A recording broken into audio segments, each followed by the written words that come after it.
Thanks very much, Deborah, and good morning, everyone. It's great to see a really good crowd here, especially as I know we could only get the consultation paper out late last week as a result of the election and the extended caretaker period.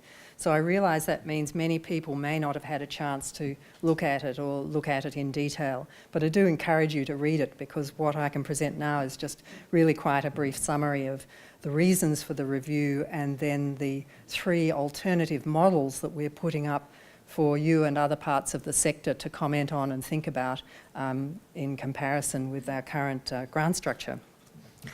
So what we're here to discuss is the Medical Research Endowment Account, which is the main budget line that comes to NHMRC each year through the federal budget.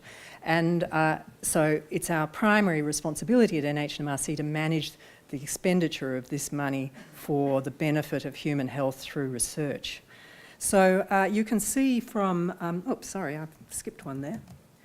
You can see from this that the Medical Research Endowment Account has quadrupled over about 10 or 12 years, starting from 2001. But as I think all the applicants in the room will know, it's been in a steady state plateau now for 3 or 4 years, and the forward estimates of the budget tell us it's going to remain pretty much the same, just rising by CPI over the next year or so. So what we're also seeing, and saw really dramatically in 2015, which was when I came into the NHMRC, is that there have been just progressively and dramatically rising numbers of applications for funding from the Medical Research Endowment Account. So last year, 2015, we received more applications than ever before at just under 6,000. And you can see from this slide, which is in the consultation paper, so there's, you can have a chance to reflect on all of the data that are presented there. You can see from this slide that the project grants, the dark blue part of the bars, is the single biggest scheme contributing to this massive number of applications that are coming into NHMRC each year from Australian researchers. So what we've seen as a result, and it's most dramatically seen here for the project grant scheme, is that over the years there's been a huge increase in the number of applications, which are the tall yellow bars there, I think I can make this work, rising with the available funds, but still reaching a peak so far in 2013, but now kind of hovering around 3,600 or 3,700 applications each year. You can see that the red line here shows the funding rates for those applications, which have really dropped dramatically in the last 3 years, down to 13.7% last year. And then what you can see in the green bars along the bottom are the absolute number of project grants that have been funded. And so there's another very disturbing trend here that with this the plateau funding and of course the rising costs of research, we see now a decline in the absolute number of project grants that can be funded by NHMRC. Now project grants is 50% of the Medical Research Endowment Account, so this is a very big part of the system. And so a similar thing has been happening for fellowships and for other schemes, but the combination of project grants and fellowships is really where the pressure points are. Now, when you see this huge number of additional applications, then of course it has a very big impact on peer review activities. And this slide shows the number of panels and the number of panel members we've needed to evaluate project grant applications over 15 years. So now, 542 members in 2015 for 37 panels with an average of 15 members per panel. And that's only part of it because as most people here will know, we also seek to obtain 2 external assessments on each application. So if we've got 3,500 or so applications, then obviously we have 7,000 people that or 7,000 reports that we're trying to get in from external assessors to feed into the grant review process. So what we're seeing, I think not surprisingly, is it's actually becoming harder to find panel members and harder to find external assessors for the project grant scheme. And I think that really reflects that there's a feeling that people can't afford the time because they're so concerned about getting their own funding, but they're also feeling that it's not a worthwhile use of time when such a small proportion of the grants are going to be funded. So this really brings us to why we're conducting the review. First of all, as I've said, the increasing application numbers and the falling success rates are placing a very big burden on applicants, because they're having to do a huge amount of work to try to get funding, and on peer reviewers, which in many cases are the same group of people as the applicants. And that means less time for research, which is hardly a good way for us to be spending our research dollar. There are broader concerns, though, and many people have talked to me over this last year or so about their concerns that there's a very big impact now on the morale of the sector, and we notice that most for early and mid-career researchers, and we worry about them most because they are the future of medical research in this country, and we're aware that many people are feeling discouraged and turning away from a career in research. Now, to some extent that is inevitable, but it's a question of having a strong enough system and a sustainable system that a substantial number of people can realistically plan a career in research. And then we're concerned that when there's such intense pressure, it's very difficult for people to be courageous and put forward very innovative grant applications, particularly if they haven't got 5 years of preliminary data. And so there's the intense competition tends to drive conservatism, both for applicants but also potentially in the review panels. So overall, we look at that and think there's the potential for real harm to Australia's health and medical research effort. So the scope of the review has been a topic of intense debate within NHMRC, and we decided that rather than trying to review the whole world of what we are trying to achieve, we would focus on the structure of our grant programs in the first instance. So the purpose here is to review the structure of our current program and to look at potential alternative models which we hope could alleviate the pressures that I've just described. So quite deliberately, and it's really important for today's discussion to say this, the review is not about peer review processes. And of course, as CEO, most of the issues that are brought to me when people come up to me at meetings or whatever are about the details of peer review processes.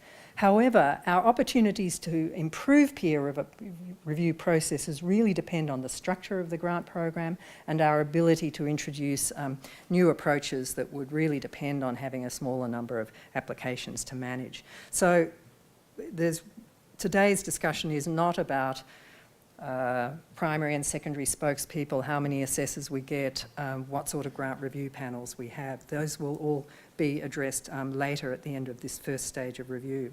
The second thing we are deliberately not addressing is the impact of the Medical Research Future Fund. We have great hopes for the Medical Research Future Fund. It's a big new injection of funding into the sector, and we certainly hope that it's going to relieve some of the pressures I've just been talking about on the sector.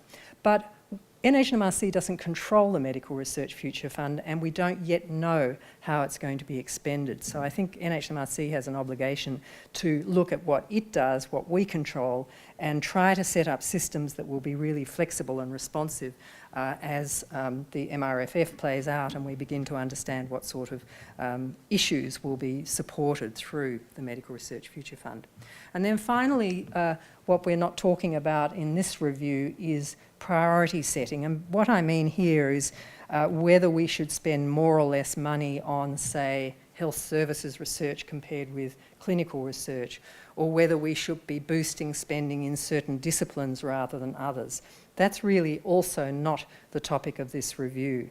This review is about finding the optimal structure to support a broad range of research done by a broad range of researchers. In other words, to support all the sorts of research that we need in Australia for the benefit of human health, whether in the short term or the long term. Now, Deborah's already mentioned that we have an expert advisory group that's been crucial in this review, and the members are listed here, chaired by Steve Wessling from SAMRI in Adelaide. But also, we've called on a group of early and mid-career researchers who've given us fantastic feedback. We're also calling on our council and our principal committees, especially research committee, and we have an international reference group that we'll go to later in the year when submissions have been received and evaluated for this review. So we're really seeking through those processes and through these public fora and through the submissions process for the consultation to get a lot of input into NHMR's thinking about how we can improve things over time. So the expert advisory group has been fantastic and has been particularly crucial in building the 3 models that we're putting forward to you. So just to summarise what I hope will be the potential outcomes of this review, the first is that we would see a reduction in the time lost on grant applications and grant reviews, and that really means having smaller numbers of grant applications by consolidating our funding processes. And if we are able to achieve that in a significant way, then I think we can look at really substantial improvements in peer review processes, such as the ability to have continuously open application rounds or a couple of rounds a year, or possibly to have iterative review so that if you submitted a project or equivalent of a project grant application, just missed out, that you could go back to the same panel in the same year, more or less the NIH approach. So those are the sorts of really big changes we'd love to be able to achieve through consolidation of funding and a reduction in the churn of large numbers of applications which are going to be unsuccessful.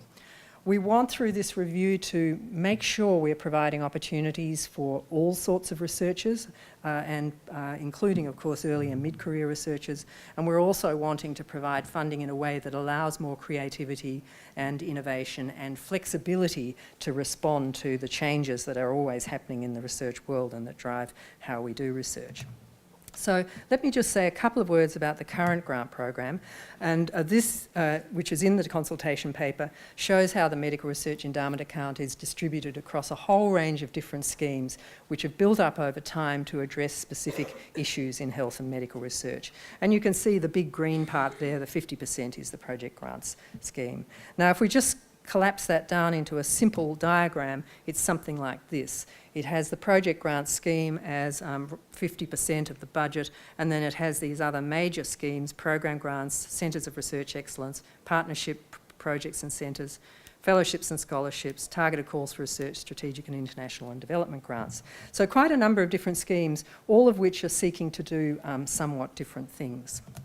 So I want now just to spend a few minutes on the alternative grant models that Expert Advisory Group has helped us to build up and put them forward to you as different ways of thinking about how we could allocate that medical research endowment account, as opposed to the type of structure that I've just shown you. The idea here is not to have all 3 of them as an alternative, but to look at each of them individually and consider, does any one of them really address the problems that we're facing, and how would each one of them work for your field of research or for your type of institution or for what you think we need for medical research in this country. So just as background to that, I think we always need to keep in mind that the purpose of the Medical Research Endowment Account is to support research that will lead to the improvement of human health at the individual or the population level. That's what is required of us, and it is ultimately the goal of health and medical research. And so we define a number of different aspects of that in trying to achieve that. The importance of research excellence, which we base on expert peer review. The importance of having a breadth of research, a wide range of disciplines, types of research, types of researchers. Research translation into policy and practice. Support for collaboration and partnerships, and support for the development of national researcher capabilities. So these are the kinds of parameters that when we consider these models, we need to keep in mind that we want to achieve all of these through whatever changes we make to the structure of NHMRC's grant program. And there are a number of things that, regardless of any changes that we might now discuss, there are common features that we intend to retain. The first is that research excellence will continue to be determined by expert peer review as now, although the details of the processes I hope will be able to be changed over time. We will go on having a commitment to spend at least 5% of the Medical Research Endowment Account on Aboriginal and Torres Strait Islander health research, and to continue our work on building capacity amongst Aboriginal and Torres Strait Islander health researchers. We will continue to have investigator-initiated research as a major core part of our funding program. We want to continue to support a diverse range of research and researchers. We want, through any one of the models, to support partnerships, commercialisation, translation and implementation into policy and practice. We will retain some specific schemes for strategic research and for international collaborations. And of course, if we are introducing significant change, then we'll be working very carefully on the transition arrangements that would need to happen over a few years. So let's now just go to those three alternative grant models. And if you remember the way we presented our current grant model with 50% for project grants and a bunch of other things underneath it, what we are seeing here, sorry, that's not moving to that. Sorry, not sure why. I'll try something else.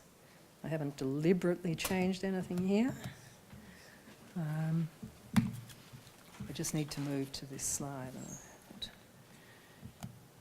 It's not moving up there. Okay. Thanks, James. I think it's this one here. So, Just want to go to that slide. actually, we want to go to the slide before. I think there was a slide before. The one with 3, that's right. Okay, so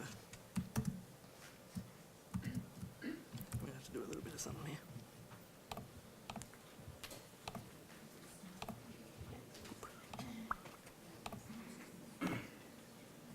Yep, that's great, thank you. I hope it's not a problem because of the animation.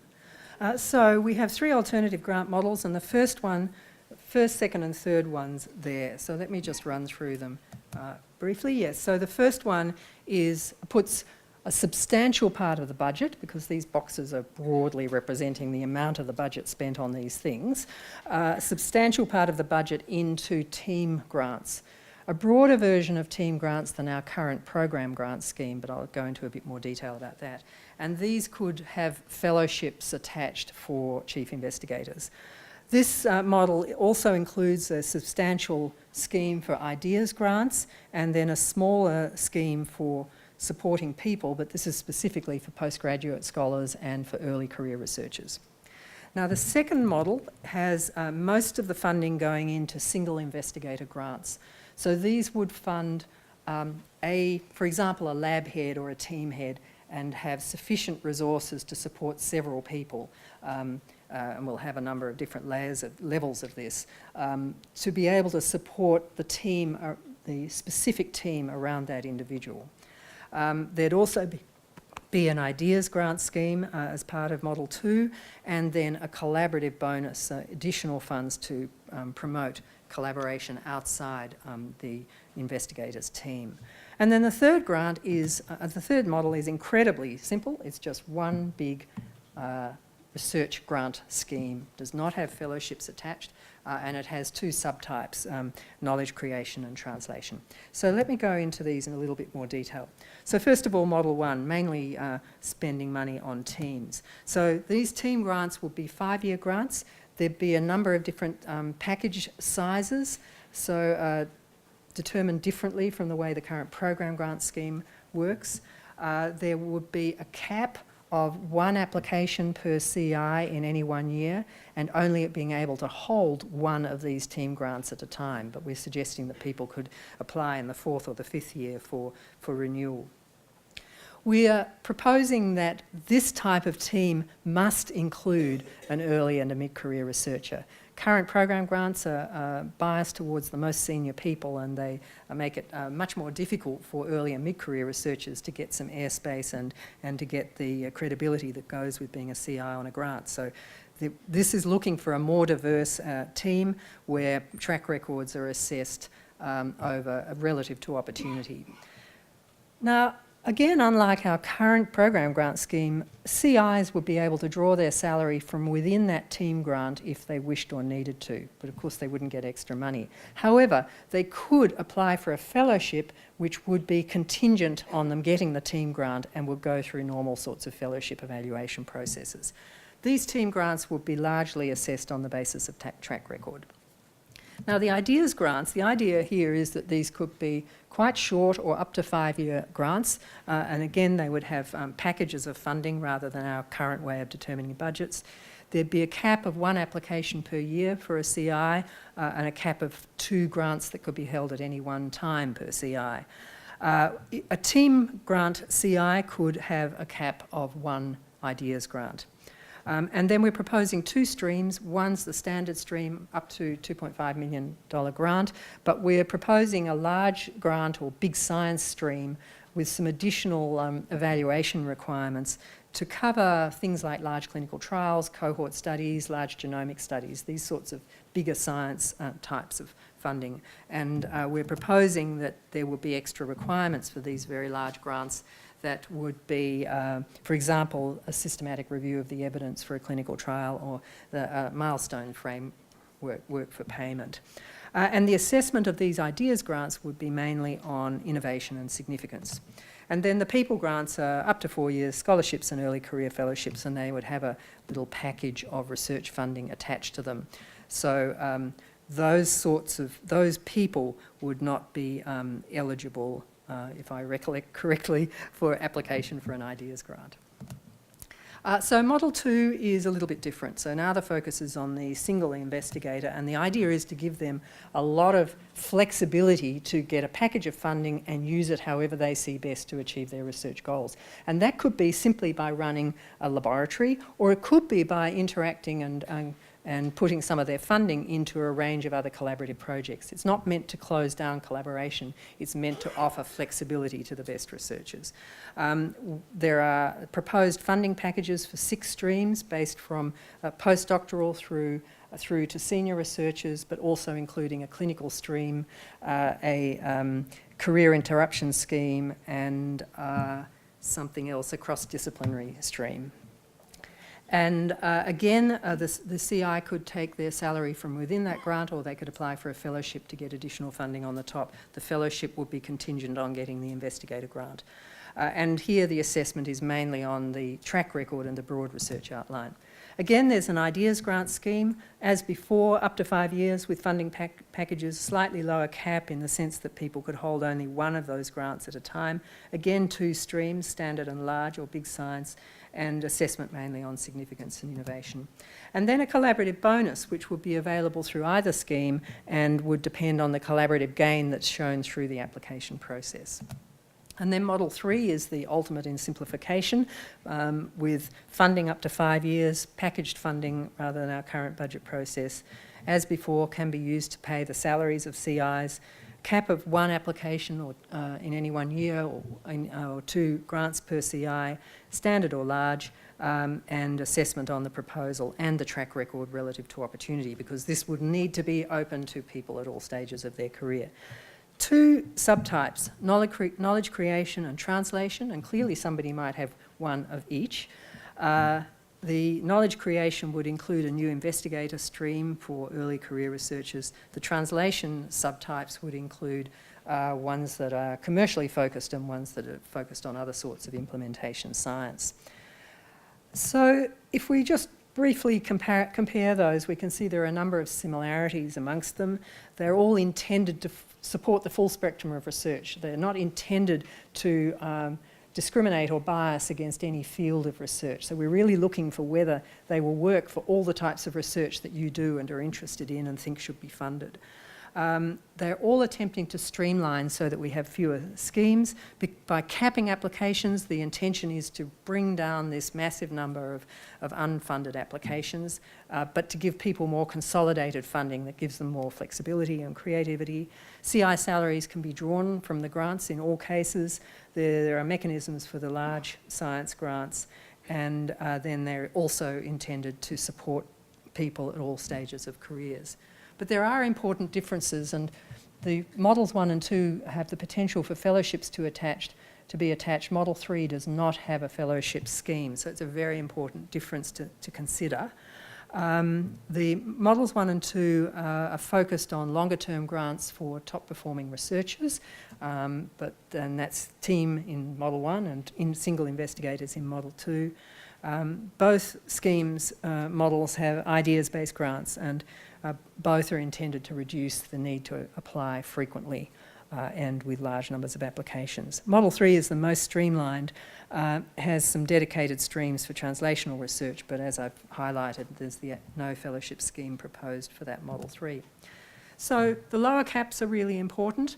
The different approach to funding grant budgets, it would be an innovation designed to simplify, and another innovation would be the introduction of additional requirements for these grants that we want to put much larger amounts of money into, but be sure that they're able to reach their goals.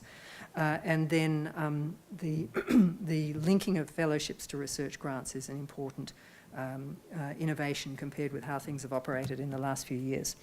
So I want to show this slide again because this is, I think, really what we're looking for. We're looking to reduce this massive amount of time that goes into the whole system as it is at the moment, provide opportunities for all and encourage this creativity and flexibility.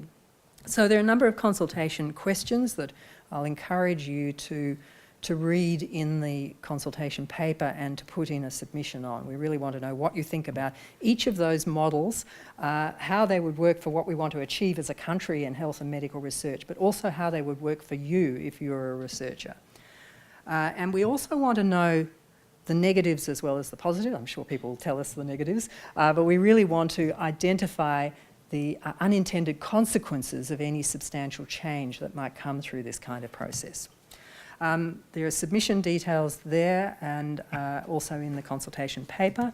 But now I think we should turn to some discussion and open it up. And broadly what we're interested in is when you consider these three models, how would they meet the aims of the review? Do you see advantages and disadvantages? Do you see negative consequences? Can the models be adjusted? If one of them is kind of close but needs some refinement, then we're very interested in what those refinements would need to be, and of course broader comments. So thank you.